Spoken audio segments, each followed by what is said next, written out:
Hai Super Bahan, selamat datang di channel hiburan Kamar Bahan.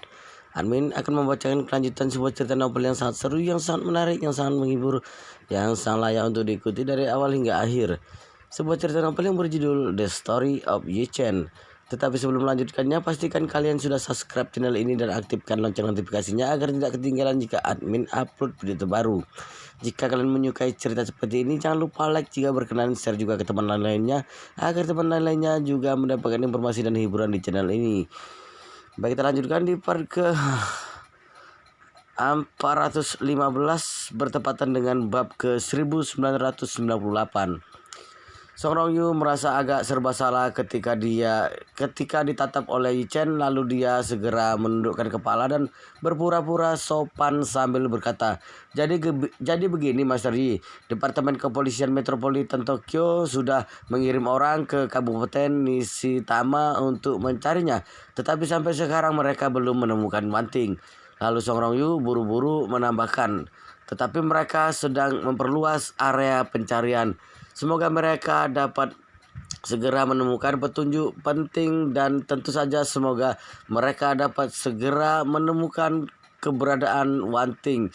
Yi Chen melambaikan tangan dan berbicara dengan datar. Yang aku tanyakan bukan tentang hal itu. Maksudku, apakah Departemen Kepolisian Metropolitan Tokyo sudah mengeluarkan pernyataan mengenai kejadian ini? Apa alasan mobil itu bisa jatuh ke jurang? Apa alasannya, karena kecelakaan atau disengaja? Apakah kecelakaan mobil biasa atau pembunuhan terencana? Hati Song Rongyu terasa tegang ketika mendengar kata pembunuhan terencana. Dia merasa keringat dingin mulai menjalari punggungnya. Untung dia mengenakan mantel jadi tidak terlihat dari luar. Sebenarnya Departemen Kepolisian Metropolitan Tokyo sudah mengeluarkan pernyataan tertulis mengenai kecelakaan tersebut. Karena tempat kejadian kecelakaan sudah direkayasa, maka mereka menganggap kecelakaan itu adalah kasus pembunuhan terencana. Tetapi hingga saat ini mereka belum menemukan petunjuk yang berharga. Sekarang Yi Chen sudah bertanya secara terang-terangan, jadi Song Rongyu semakin merasa kalut. Pada awalnya dia berpikir Yi Chen ke Jepang hanya seorang diri, jadi dia tidak mungkin membuat masalah di Tokyo. Tetapi sekarang keadaannya sudah berbeda, karena hubungan antara Yi Chen dan keluarga itu begitu baik. Asalkan dia meminta bantuan mereka, maka seluruh keluarga itu pasti akan mencari cara untuk membantunya.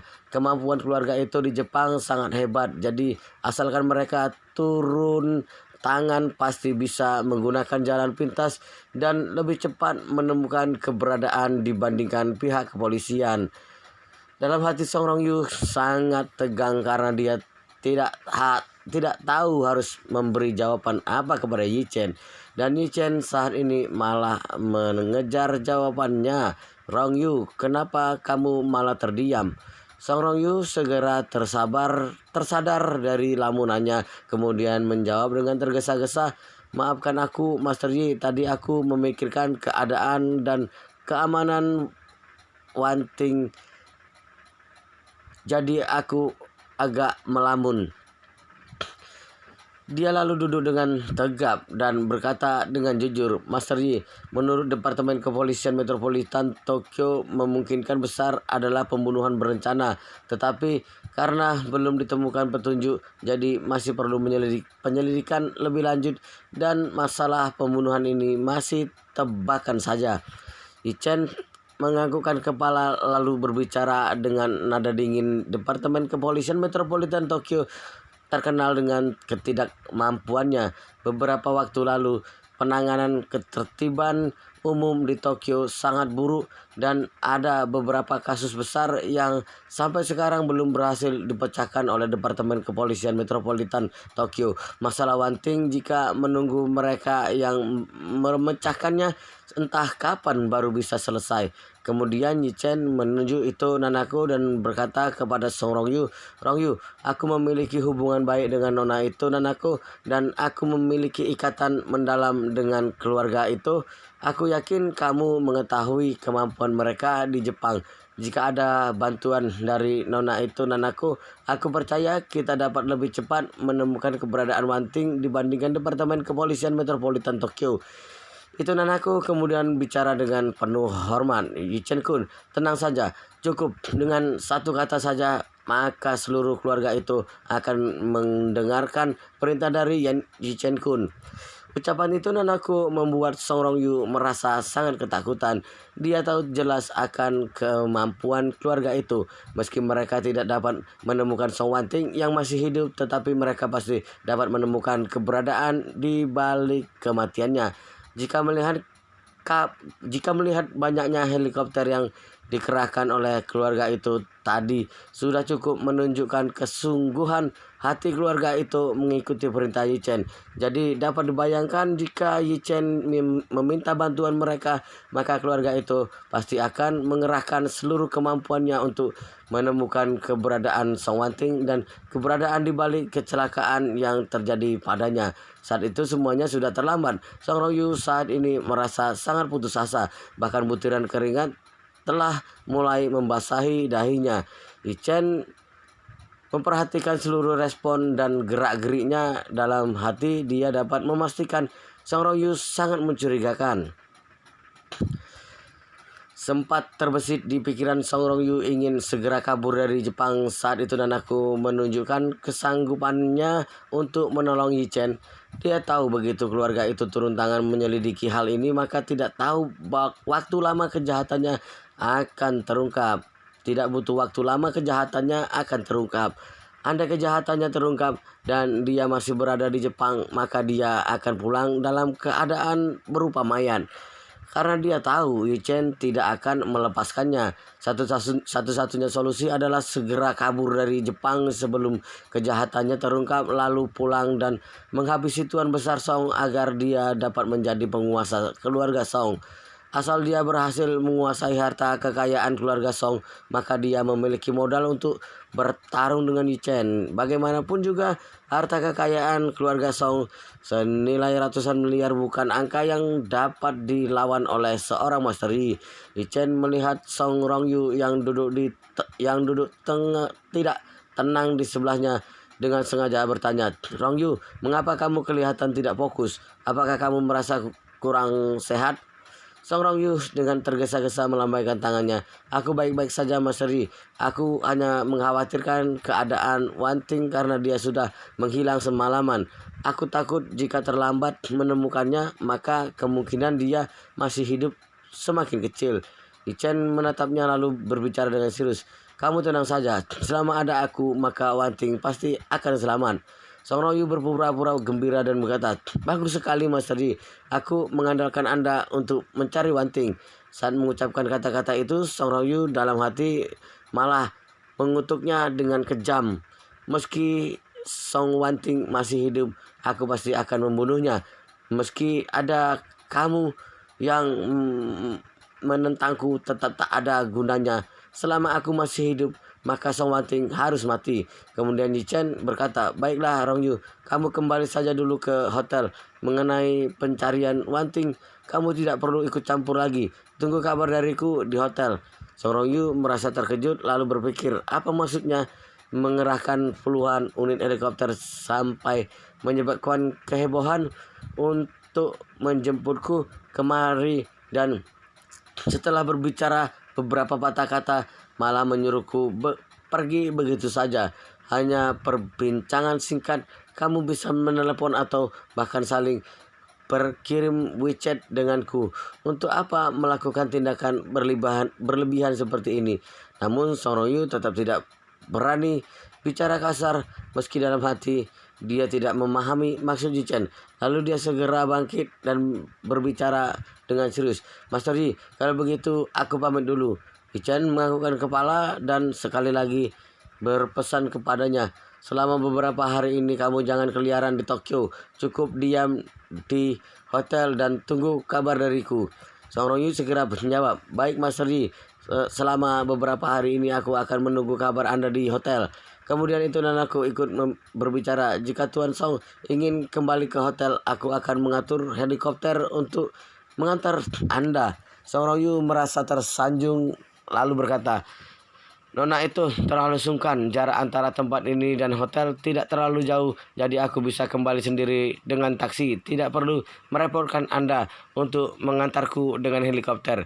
Kemudian itu Nanaku bicara dengan serius, "Tuan Song adalah tamu dan dengan adalah tamu dari Yi Chen Kun. Jadi Anda adalah tamu terhormat bagi keluarga itu. Kami tidak pernah membiarkan tamu terhormat pulang dengan kendaraan umum. Jadi Tuan Song silakan kembali dengan helikopter kami." Song Royu hanya bisa menganggukkan kepala lalu berbicara dengan canggung, "Nona itu naik helikopter juga tidak masalah, tetapi Anda tidak perlu mengerahkan begitu banyak helikopter. Terlalu berlebihan, jadi cukup 1 unit saja." Itu Nanaku berbicara sambil tersenyum, "Tuan Song tidak perlu sungkan, alasan kami mengerahkan begitu banyak unit helikopter untuk mengantar jemput Anda adalah sebagai bentuk keluarga itu dalam menyambut tamu terhormat kami." Song Rong Yu merasa tidak berdaya dan hanya dapat berkata, "Baiklah kalau begitu, aku akan mengikuti aturan yang sudah disiapkan oleh nona itu."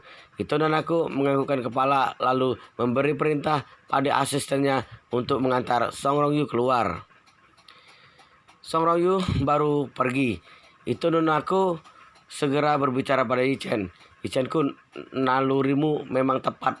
Setelah bertemu, aku rasa Song Rong Yu memang mencurigakan." Yi Chen tersenyum dingin sambil berkata, "Selama orang itu melakukan kesalahan meski memiliki kondisi mental yang kuat, tetap akan mengungkapkan kesalahannya." Song Rong Yu setelah melihat langsung merasa tegang, pasti karena dia ikut akan kemampuan keluarga itu. Tahu jika keluarga itu ikut campur dalam masalah ini pasti akan dapat menyelidiki seluruh kebenarannya. Jadi dalam hati dia pasti merasa ketakutan. Lalu Yi Chen melanjutkan ucapannya, "Aku rasa Song Rong Yu akan kabur sebelum konspirasi terbongkar. Jadi kamu harus memerintahkan para ninja untuk mengawasinya dengan baik agar dia tidak kabur." Itu Nanaku mengangguk kepala sambil berkata, "Yi Chen Kun, tenang saja. Aku sudah mengatur semuanya. Tepat saat Song Rong Yu kemari untuk seluruh ninja telah aku kerahkan menuju ke hotel dan mereka akan mengawasi Song Rong Yu dari seluruh sudut di hotel." Chen tersenyum puas lalu berkata, "Jika dia memiliki partner, maka setelah kembali ke hotel dia akan langsung menghubungi partnernya. Sampai saat itu kita cukup menyadap percakapan mereka dan tidak boleh mengabaikan petunjuk apapun." Song Rong Yu terus merasa tidak tenang dalam perjalanan kembali ke hotel. Terjadi perubahan sebesar ini membuatnya tidak memiliki pegangan lagi. Sekarang dia hanya dapat meletakkan seluruh harapan pada ayahnya, Song Tianming. Dia sekarang sudah tidak sabar ingin segera menghubungi Song Tianming lalu menceritakan seluruh perubahan yang terjadi hari ini. Tapi karena dia masih duduk di atas helikopter milik keluarga itu, jadi dia hanya dapat menahan tindakannya. Tunggu sampai di hotel baru bicarakan lagi. Dalam perjalanan pulang tetap ada puluhan unit helikopter yang mengiringinya. Pemandangan mengagumkan di mata orang lain malah memberi tekanan besar pada Song Rong Yu. Seluruh kemampuan keluarga itu tidak diragukan lagi, sudah terlihat dalam penerbangan singkat ini. Menurut penjelasan dari asisten itu Nanaku, semenjak keluarga itu memiliki perusahaan navigasi itu, mereka telah mengambil lebih dari 80% hak parkir dari berbagai gedung tinggi di seluruh Tokyo. Biasanya jika helikopter mereka tidak parkir di bandara, maka akan parkir di berbagai gedung pencakar langit Tokyo. Keuntungannya adalah selama ada kebutuhan, maka helikopter dengan tempat terdekat dapat segera terbang untuk tiba di tujuan. Itu juga yang menjadi alasan kenapa tadi di sepanjang jalan ada banyak helikopter milik keluarga itu yang lepas landas dari berbagai gedung tinggi. Keluarga itu semakin menunjukkan kemampuan mereka di hadapan Song Rongyu, malah membuatnya merasa semakin ketakutan. Sesampainya di hotel Anman, hal pertama yang dilakukan ketika tiba di dalam kamar adalah mengambil ponsel untuk menelepon Song Tianming. Song Tianming saat ini baru tiba di Jinling setelah terbang selama puluhan jam. Setelah telepon tersambung, kalimat pertama yang diucapkan oleh Song Rongyu adalah, "Ayah, kejahatanku akan segera terungkap. Aku tidak bisa berlama-lama tinggal di Tokyo ataupun Jepang. Rencananya malam ini aku akan kembali ke dalam negeri secara diam-diam. Kamu cepat segera habisi orang tua itu." Song Tianming merasa terkejut lalu segera bertanya, "Apa yang terjadi? Ada perubahan apa?" Song Rongyu bicara dengan suara terisak. "Yichen, orang itu terlalu hebat. Ayah pasti tidak akan mengira kalau keluarga itu sebagai keluarga terbesar di Jepang malah sangat memuja dirinya." Yichen berkata dia akan mencari Song Wanting. Lalu keluarga itu segera berkata jika dia dapat menggerakkan seluruh anak buahnya naik keluar milik keluarga itu. Aku benar-benar tidak paham di mana letak kehebatan Yichen itu. Apa otak mereka semua sudah rusak? Ketika Song Tianming mengetahui bahwa keluarga itu ingin membantu Yichen dengan sepenuh tenaga mereka untuk menemukan keberadaan Song Wanting dan membantu menyelidiki awal mula dan keseluruhan cerita. Dia yang berada di kejauhan yang berjarak lebih dari 2000 km pun merasa sangat terkejut hingga berkeringat dingin. Di dunia ini tidak ada kejahatan yang sempurna. Saat ia berencana untuk membunuh Song Wanting, mereka hanya berpikiran untuk membiarkan petunjuk dari sang pembunuh di Jepang sehingga semua orang mengira bahwa Song Wanting terbunuh di Jepang dan tidak ada hubungannya dengan mereka, dan itu sudah cukup untuk mereka. Namun begitu orang tahu bahwa kematian Song Wanting terkait dengan mereka atau bahkan mengetahui bahwa mereka adalah dalang di balik kejadian tersebut, maka masalahnya akan menjadi besar. Jangankan Tuhan besar akan menjadi sangat murka, tetapi lembaga penegak hukum dalam negeri pun juga tidak akan membiarkan mereka lolos. Meskipun mereka melakukan kejahatan di luar negeri, tetapi apabila ditelusuri hingga akarnya, sang pembunuh tersebut adalah warga negara lokal dan hukum negara pun akan menjadi berlaku. Selain itu, begitu dunia luar tahu bahwa mereka, ayah dan anak, membunuh Song Wanting, reputasi mereka dan seluruh keluarga Song pasti akan menurun. Pada saatnya nanti, bahkan jika mereka, ayah dan anak tersebut, dapat lolos dari sanksi hukum secara kebetulan, mereka tetap akan diperlakukan seperti tikus yang menyeberangi jalan, yang akan terus diteriaki oleh orang-orang sepanjang hari. Memikirkan hal ini, Song Tianming segera mengambil keputusan dan berkata, "Song Rongyu, jika kamu kembali sekarang, maka tidak diragukan lagi akan sama seperti dengan memberitahu Yichen bahwa kamu yang mencurigakan. Pada saatnya nanti, Yichen akan menghubungi kakekmu, dan berdasarkan dari kepintaran kakek, dia pasti akan dapat menebak keseluruhan rangkaian kejadian yang terjadi, dan saat itu masalahmu akan menjadi lebih besar." Song Rongyu terisak dengan gugup. "Ayah, menurutmu apa yang harus aku lakukan sekarang?